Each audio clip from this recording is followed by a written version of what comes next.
Hi friends, welcome to my channel Valli recipes and tips.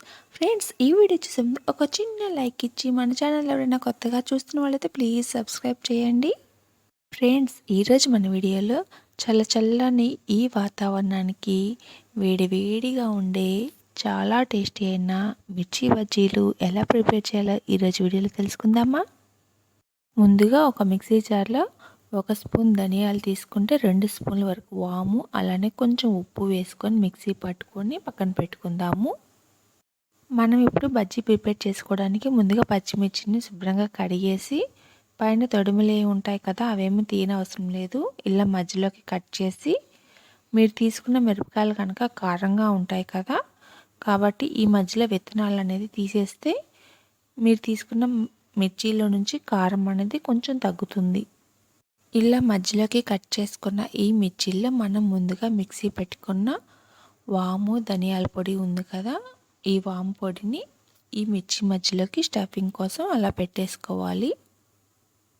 మనకి బజ్జీలు చేసుకోవాలి అనుకున్నప్పుడల్లా బజ్జీ మిరపకాయలు అందుబాటులో ఉండవు కదా, అలా అందుబాటులో లేనప్పుడు కూడా మనం ఇంట్లో కూరగాయలతో పాటు తెచ్చుకుంటాం కదా పచ్చిమిర్చి, ఇటువంటి పచ్చిమిర్చితో కూడా మనం బజ్జీలు ప్రిపేర్ చేసుకున్న చాలా టేస్టీగా ఉంటుంది. ఒకసారి ట్రై చేయండి.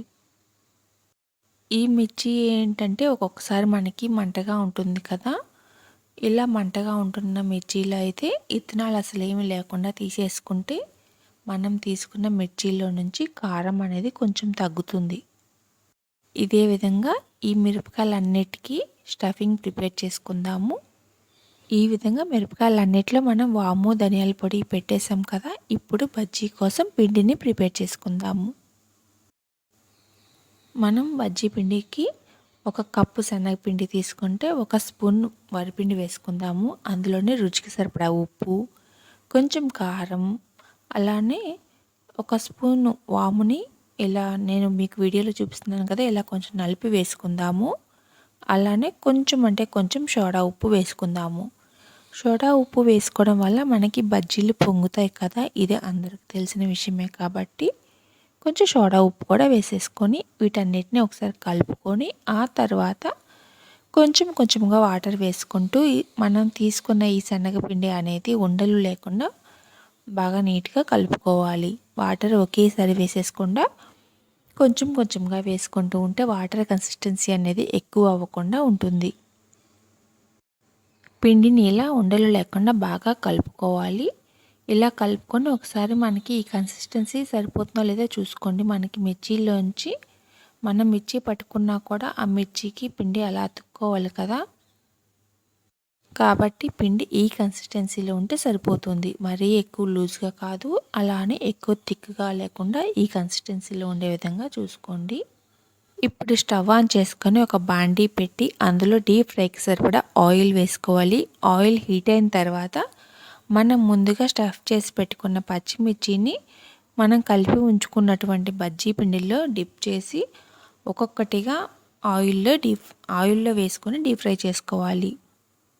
మనం ఈ బజ్జీల్ని హై ఫ్లేమ్లో కాకుండా లో టు మీడియం ఫ్లేమ్లో పెట్టుకొని బజ్జీల్ని కనుక వేయించుకున్నామంటే మనకి బజ్జీ అంతా పైన కలర్ చేంజ్ అవ్వకుండా లోపల పచ్చి అనేది లేకుండా చాలా బాగుంటుంది టేస్ట్. మనం ఒకవేళ హై ఫ్లేమ్లో వేయించుకున్నట్టయితే లోపల పచ్చిమిర్చి అనేది ఏమీ వేగకుండా లోపల అంతా అలానే పచ్చిగా ఉంటుంది, పైకేమో కలర్ చేంజ్ అయిపోతుంది. అలా ఉంటే టేస్ట్ ఏమి ఉండదు. కాబట్టి మనం మీడియం ఫ్లేమ్లో పెట్టుకొని వేయించుకోవాలి.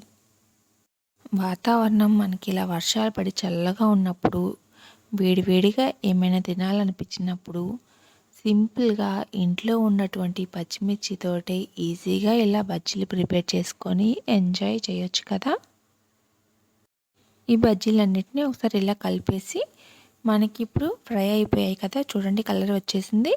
ఇప్పుడు వీటన్నిటిని ఒక ప్లేట్లోకి తీసేసుకొని మళ్ళీ అదేవిధంగా మిగిలిన బజ్జీలన్నిటిని కూడా ఆయిల్లో వేసి డీప్ ఫ్రై చేసుకొని సర్వ్ చేసుకోవడమే. ఈ బజ్జీల్ని అలానే తిన్న టేస్ట్ బాగుంటుంది. ఇంకా వీటికి ఆనియన్ కూడా కొంచెం యాడ్ చేసుకొని తిన్నా ఇంకా బాగుంటుంది కదా. ఎలా ఉంది ఫ్రెండ్స్ ఈరోజు మన బజ్జీల వీడియో? మీకు నచ్చిందా? అయితే ఇంకెందుకు ఆలస్యం, వెంటనే మన వీడియోకి లైక్ ఇచ్చి షేర్ చేసి మీ ఫ్రెండ్స్కి, ఇంకా మన ఛానల్ ఎవరైనా కొత్తగా చూస్తున్న వాళ్ళైతే ప్లీజ్ సబ్స్క్రైబ్ చేయండి. Thank you for watching.